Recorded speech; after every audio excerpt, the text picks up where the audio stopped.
Ladies and gentlemen, boys and girls, persons of all ages, welcome to the most exclusive group in the wrestling community. And now, your hosts, first, from Guadalajara, Puerto Rico, Macho Rodriguez!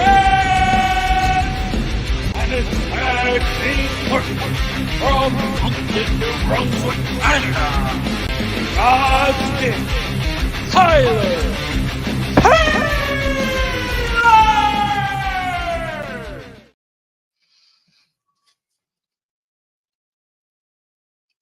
¿Cómo estamos, mi gente? Welcome back to another edition of Must Love Wrestling. I am your host, Macho Rodriguez, and I am going solo today to review NXT No Mercy. Now, just my first overall thoughts on this card alone, I thought this was so well put together, and I'm gonna have to go as far as calling this the best NXT show of like the past 5 years. What we watched was great match after great match after great match, going from beginning of the show, like the pre-show with Blair Davenport versus Kalani Jordan, I thought was phenomenal. Everything about this card was layered perfectly for the next match. Whether you didn't like the placement of the matches, well, you just don't understand structure and how to have a match lead into another match. And I thought this was perfectly set up. Shawn Michaels absolutely is one of the best bookers of the year, if not the booker of the year. Well, moving on, let's start right away with the beginning. So we start off with Blair Davenport versus Kalani Jordan. And I thought to myself, this was a good, solid match. It clocked in at about 6 minutes and 38 seconds. Blair Davenport is still pretty young, and she's kind of green. And obviously, we don't want to put her or anybody that green in a spot where they're going to have to showcase more, because the younger you are, it tends to get into your head in professional wrestling when you're not mature enough. And what it tends to do to you is it puts you in a spot where you want to do too much. But having them have 6 minutes, 38 seconds of runtime, that includes entrances, and that means that they actually probably got 4 minutes of actual wrestling time. And it worked out really well. The match led us perfectly into the opening match of NXT pay-per-view. We have Braun Breaker coming out first with this awesome wolf headdress, and he's wrestling Baron Corbin, who comes out like the American badass on a motorcycle. I mean, coño carajo, que es eso? I just thought to myself, what is this? He's got like the whole biker thing going. He's got the face mask with the skull on the bottom. I thought, what an interesting way to have Baron Corbin come out. Is this his new character? Is this the way he's going to start rocking his new stuff? Because personally, I dig it. I dig it. I think this is one of the most special versions of Baron Corbin we've had since the Lone Wolf. And I love how Braun Breaker's kind of like that lone wolf character right now, but his own version of that. Their match was 9 minutes and 33 seconds, and boy, was it action-packed. It was violent. It was exciting. Clearly, we have Robert Stone come out at the end, so Braun Breaker takes the loss here, which was surprising to me. Absolutely surprising to me. I thought for sure Braun Breaker would get the W here, but he doesn't get the W. Baron Corbin goes over. Clearly, he doesn't go over clean. And that leads up into possibly maybe Robert Stone as the new manager for Baron Corbin. Now, do I think Baron Corbin needs a manager? No, not at all. Because I think the guy's an amazing talker. I think he's perfect just the way he is. But, you know, let's see how the story progresses. Let's see how it plays out. We want to get excited for what NXT is doing. And right now, I got to be honest with you, I'm more excited with NXT than I am with any other brand in professional wrestling. So moving on to there, we have our first title match of the night.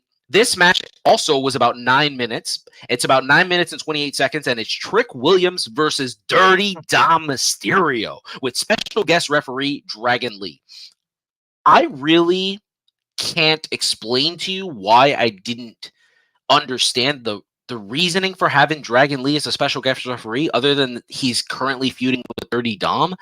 But because of the ending of the match, it honestly felt more convoluted to me than anything else. So these two work really well together, and I'm hoping we get a rematch next week, and it continues to help Trick Williams move up, because I think Trick Williams is a superstar.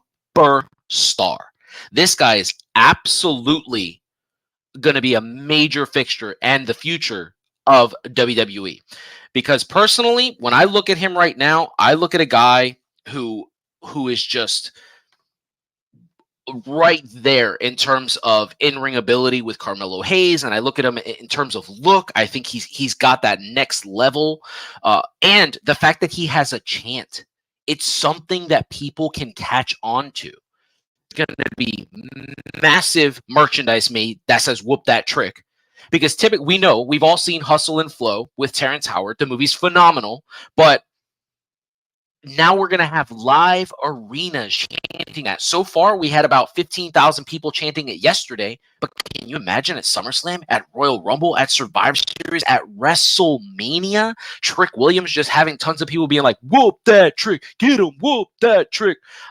I think it's going to be one of the most special things that we see for a long time. I'm very excited for him. He gives off massive Booker T vibes. You could tell his skill set is layered around Booker T's style. I'm a big Booker T fan. Anybody who knows me knows that about myself. So I'm excited. And not only that, but he gets his first title win. He beats Dominic Mysterio, and he beats him fairly clean here. I mean, it was a weird finish. It wasn't the bookend, which is, I believe, is Trick Williams' finish, but we get a different finisher. I'm guessing it was a leg kick or however it worked, but it looked a little messed up. But Dom just laid there for the 1, 2, 3. Trick celebrates. The crowd's chanting, "Whoop that trick!" And to me, it was a really solid match. Next, we have the 4-team tag match, which is the Family versus the Creed brothers versus Angel Garcia and Humberto Carrillo versus Bronco and Lucien. This match was about 12 minutes and 7 seconds. Longest match. I'm assuming just because of the entrances that they were given that much time. This match was okay. Nothing special. I'm a little disappointed. Whenever I see the Creed brothers in anything, I expect excellence, because when I look at Brutus and Julius Creed, I see the future of the business. Like, I know I keep saying that with certain wrestlers, but that's how it works, guys. I mean, don't get freaked out when I call somebody the future of the business. There's a lot of people that could be the future. Look at the people that are wrestling right now. We have Rhea. We have Dom. We have Ilya Dragunov. We have, there's tons of people that are going to layer in the future of the business, and these guys are going to be a major fixture for what is to come. I believe Julius Creed is a main event superstar. He is absolutely going to be that version. They've been looking for a guy like Kurt Angle, and he's going to be that guy for a very long time. He's got all the goods.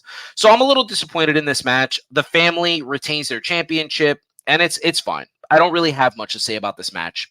I will give my total other ratings at the end of this review, and I will give you match by match what I believe that everything is. But for right now, I just want to talk about the matches one by one. Next, we're going on to the British Rounds Rules match for the NXT Heritage Cup, and Noam Dar beats Butch. Now, this match was given 15 minutes and 54 seconds, and it wasn't bad, it wasn't good, it was fine. I'm not sold on Noam Dar. I just never have been. I'm not sold on Butch either. I wasn't ever a big Pete Dunne fan. I think they're really solid in-ring performers, but in terms of character, I look at these guys as mid-carders, and they're super important and integral to the future of the business, because to maintain a top level in professional wrestling, for you to maintain a top level show, you need to have mid-carders and you need to have enhancement talent. But that's what I look at these guys as. I don't see Pete Dunne as somebody who's going to jump to the top and all of a sudden win the Royal Rumble or win the King of the Ring or win Money in the Bank. I don't ever see him or Noam Dar as either one of those guys. I think that the furthest they ever go in their careers, possibly US Championship or Intercontinental Championship, but they're not future main eventers to me. Wasn't that big a fan of them. So the match itself I thought was fine. Now, there we go. We got a run in by my son here. You're not going to be able to hear him because everything's through my headsets, but you got a run in by my boy here as I do the last two matches. Now we go on to the semi-main event of the evening, which is Ilya Dragunov versus Carmelo Hayes. This match was violent. This match clocked in about 21 minutes and 4 seconds, and God, it was violence. It was technical ability. It was high flying. It was everything that we wanted in a professional wrestling match. And you just hit me. And to me, I just thought it was such a great way to showcase the future and a great way to showcase that these two will be main eventing and they will be working uh, in the next two brands. They will be working on Raw and SmackDown, and they will be there for years to come. I am so lucky to be able to follow Bryan Danielson's career and be able to see him throughout working at Charity Hall in Bayonne, New Jersey, all the way through WrestleMania 30, the main event, and continue to watch Bryan Danielson work and become the wrestler that he has become today, who is quite possibly the greatest in-ring performer ever. And I feel very strongly that I'm rewatching this career play out, but in the shape of Ilya Dragunov. He is by far, in my opinion, the best wrestler in that entire company. And yes, I'm saying that with the likes of AJ Styles, Seth freaking Rollins, Roman Reigns, Shinsuke Nakamura. I think Ilya Dragunov is that dude. So I'm very excited. Obviously, Ilya Dragunov gets the win here. He finally wins the World Heavyweight Championship from Carmelo Hayes. He does it with, just veracity and violence. And I just thought it was perfect. What a perfect way to end Carmelo Hayes' run. Now we're going to move on to the main event of the evening, the match of the night. We are done separating men and women. We are absolutely done with that. It does not matter. I don't want to hear, this is the best women's match of the night. This is the best men's match of the night. This was the match of the night. Becky Lynch versus Tiffany Stratton in an Extreme Rules match was amazing. These two women tore the house down. If you were unsure, if you thought that the last match with Tiffany Stratton and the last match with Becky Lynch was a blip, you were absolutely wrong. This match was everything. This was a way to showcase, to remind you that Tiffany Stratton is that dude. And obviously, Becky, being the fact that she's brought the ratings to NXT, she's been able to completely get everything exciting and rocking, and it has so many more fans. I would love to see the numbers on the buys on how many people watched the PLE last night, because they have to be excited. What we just saw out of Tiffany Stratton, I'm going to continue to compare her to Kurt Angle. She is Kurt Angle of this generation. She is absolutely that superstar. I'm so excited about this, and I'm so excited about what the potential is for Tiffany Stratton. And honestly, if I'm fantasy booking the future of professional wrestling, I'm looking at Triple H running creative, and I'm thinking if Bruce Pritchard is back there, I just spit. Sorry, disgusting. I'm looking at Bruce Pritchard, and I'm saying, hey, I want Tiffany Stratton and Jade Cargill to be the next Randy Orton and John Cena. Maybe not in terms of popularity, but I want this feud to last for a decade. I want them to be working each other nonstop. I want people to be complaining in 10 years. Oh my God, are we getting another Tiffany Stratton versus Jade Cargill? This is the way to book it. Long-term booking. Give us this. It will be perfect.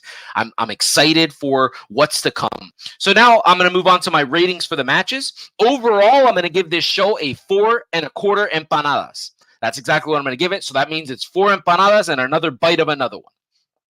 So Blair Davenport versus Kalani Jordan, I'm going to give about 2 empanadas. Baron Corbin versus Braun Breaker, I'm going to give it 4.5 empanadas. Trick Williams versus Dirty Dom, I'm going to give it 3 empanadas.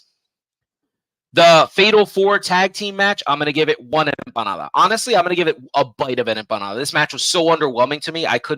It was the worst match of the night, in my opinion. Noam Dar versus Butch, I'm going to give it 2 empanadas. It's fine. I'll just 1 empanada for each person. Ilya Dragunov versus Carmelo Hayes, I'm going to give it 5 empanadas. And Becky Lynch versus Tiffany Stratton, I'm going to give it 5 empanadas. Those are clearly the 2 absolute best wrestling matches of the night. My personal favorite, because it was a shocker, was Baron Corbin versus Braun Breaker, because I did not expect that in 9 minutes for it to be as good as it was. But anyway, guys, thank you so much. I will be doing a Wrestle Dream review. So I'm going to be watching the show tonight as well. I don't mean to layer, each company, but AEW Wrestle Dream is tonight at 8 o'clock, and I'm very excited to watch that because we're going to watch Bryan Danielson versus Zack Sabre Jr. We're going to watch my boy Swerve Strickland versus Adam Hangman Page. So let's get excited, and as you can see, I'm dressed and ready to go. You know, I got my stuff on, my Zubas, my Run CMC shirt, so go Niners, and yeah, guys, so I'm out.